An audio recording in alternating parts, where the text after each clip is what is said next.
সারা রাত দেখছে সে কাটি, মৌ, জবা, বাণী, কাজলের হাত ধরে। রূপমের সাহচর্যতায় সে বলহীন শরীরে এলো মায়ের কাছে। সহ্যশীলা বাণীকে পাথরের মতন ধরে বসে আছে কাজলি। দীর্ঘ সে রাত।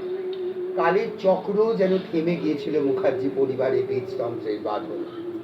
ছিন্ন খঞ্জনার মতো আছড়ে পড়েছিল বাণী কৃষ্ণের পায়ে। রোদ সহ্য করতে পারেনি ভাতৃষ্ণ। সারা রাত আকাশের দিকে তাকিয়ে আছে আর ভাবছে, ভাই বলতো, জানিস দাদা ভাই, সাদা এসি গাড়ি করে, সাদা ধুতি পাঞ্জাবি পরে, হাতে একটা ক্লাসিক চালিয়ে না, বুঝলি? সে এলো সাদা গাড়ি করে, তবে তার শীততাপ নিয়ন্ত্রিত শবরে হুবাল গাড়ি।